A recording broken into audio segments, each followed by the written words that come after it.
What's going on, guys? It's Adonis, and today we're going to be talking about something that a lot of you have been asking me about, which is Goku's galaxy.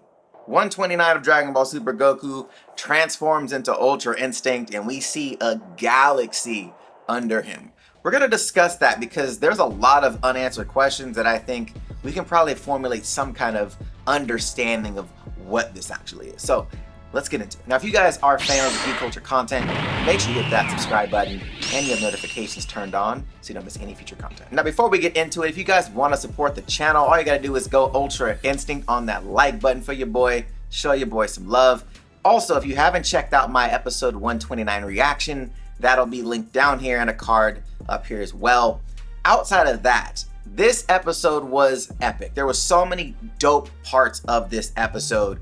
But one of those big things we're going to be talking about today is the galaxy that appeared under Goku when he transformed into Ultra Instinct. Now, I know a lot of people have been asking questions about what this galaxy actually was. Is it showcasing Goku's power? Does he have the ability to create galaxies? What was it? So I'm going to go through some of the things in the episode to try to break down what was actually shown here to see if it makes sense for, the audience, because this is how I interpreted it based on, the things that were being said in the episode and kind of the visualization of some things. So let's break this down. So first, let's start with what Whis was talking about during this episode. So after Vegeta's Superfly speech, we have Goku fighting Jiren once again in his Omen state of Ultra Instinct.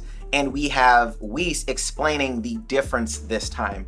And we see Goku starting to close his eyes. But at this point, we have an explanation from Whis of what's going on. And he starts going into his kind of speech of what's going on with Goku. He starts obviously stating by, "I feel it, an accelerating rise of energy, not from confusion, but from pure impulse. Right now on Jiren, no, on the fight itself. Goku-san is focusing his heart and soul, heating himself up intensely and wildly. The erasure of the universe. The difference in power, hesitation, panic, fear itself, turn to nothing in the flames. And all he can feel is himself, his opponents, and the fight. In time, he becomes so hot and fast that even such perception grows dim and fades. As he dives into a state deeper than instinct, there he finds." Now, this is when we see Goku starting to switch into the attack side. You see Jiren's barrage of attacks flying down or raining down on top of Goku. And we see Goku standing there, appearing like he's standing still. But that vibration that's in Goku is actually him attacking back, which is crazy. This is how they showcased the ferocity, one, of Jiren's attacks in the kind of scale of his attacks. But two, how fast Goku is reacting to all of this. It looks like he's standing still, but every time he's glitching is essentially him moving. He's moving back and forth in a state of what appears to be in an instant, which is pretty amazing how they're illustrating this. But this is where we start to see the switch in Goku going from defense only to, obtaining this attack potency that Whis was talking about during the fight with Kefla. And then we finally see the first solid hit directly to Jiren where he gets that nut face popping.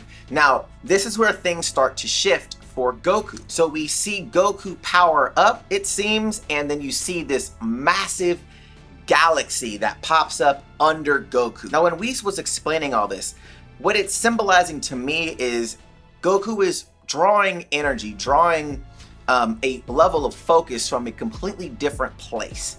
So for me, when you see this galaxy, it's kind of a representation of this new place that Goku's gathering his energy from, where he's acquiring this new mental state, this new physical state, this new energy.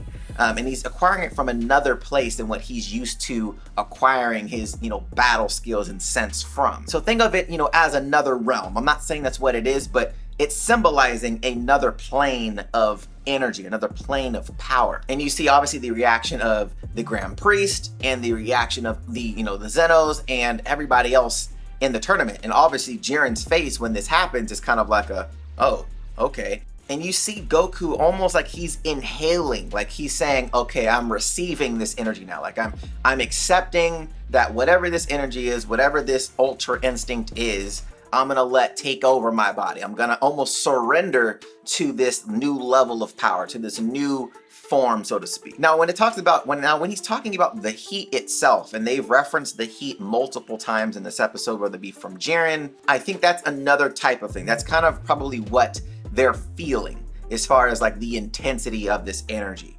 But the galaxy itself that pops up, I don't think is more so of like, I don't think that's the heat that you're seeing. I think that's just the visual representation. Now, obviously they're seeing that as well, but I feel like it's showing, hey, there's another realm of energy. There's another plane of energy that he is now acquiring energy from, or, you know, allowing to kind of flow into his body. And right when Jiren throws his attack towards Goku, you see Goku transform. His hair starts to change.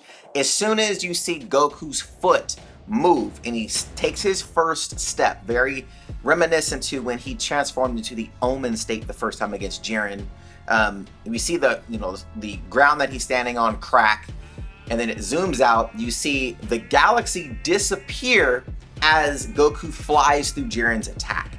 And that's essentially showcasing like, hey, the transformation is complete. He's, absorbed this energy, or, received this energy to finally complete the transformation into Ultra Instinct. And it's such a beautiful representation of the power.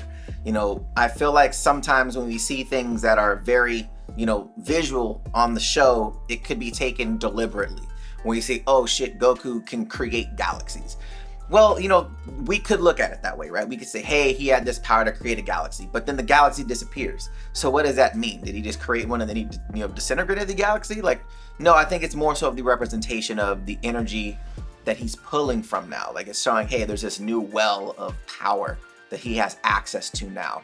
And that's where he's drawing this energy from. Or maybe that's kind of like the key to obtaining Ultra Instinct is, kind of surrendering yourself to this new energy, this new power, this new realm. And how it takes over Goku's body is probably another thing as well. Like, we look at Goku's initial aura is this blinding white light, very similar to the center of that galaxy, very extremely vibrant. You can't really see into it, and how his aura is kind of ripping off of his body, very similar to like the arms of the galaxy. So I feel like there's similarities into the initial kind of cocoon state that he's in right now with the, super bright white aura where you can't really see what's going on with Goku. You don't know what state he's in. You just see this blinding white aura.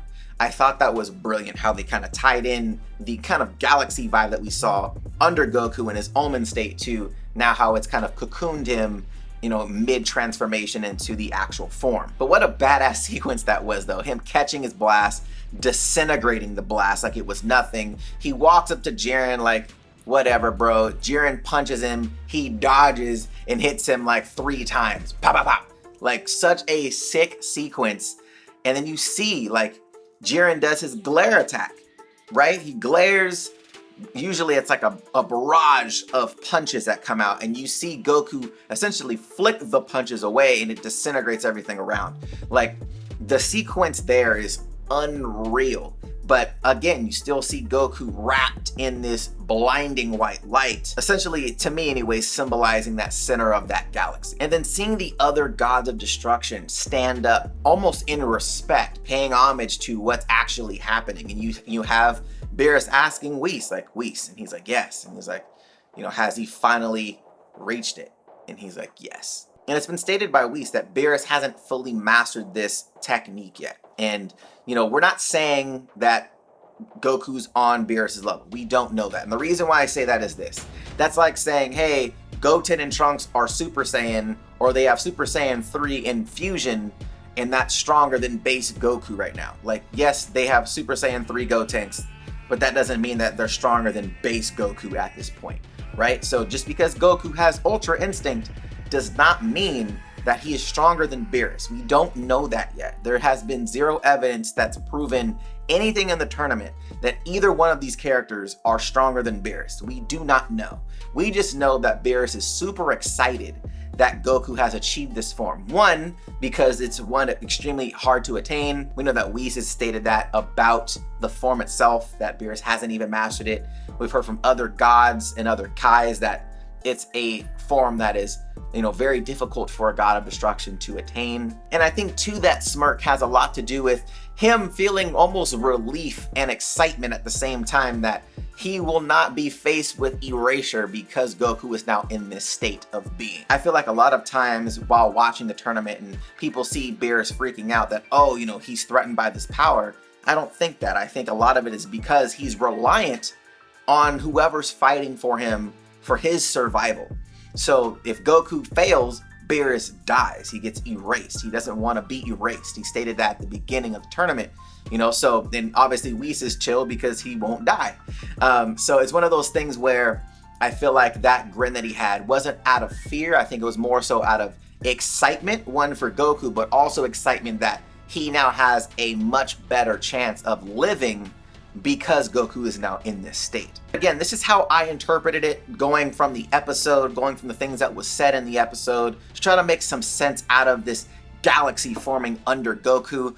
But I would like to know your guys' thoughts, what your thoughts are on the galaxy that appeared under Goku. What does it mean? What do you think it stands for? Let me know in the comment section down below. And if you haven't become a Geek Tonight yet, make sure you hit that subscribe button, have that notification bell turned on so you don't miss any future content. If you guys like this video, hit that thumbs up button, show your boys some love. And if you want to check out my latest videos like my 129 reaction, the links will be right here to the side. All right, guys, till next time. See you later.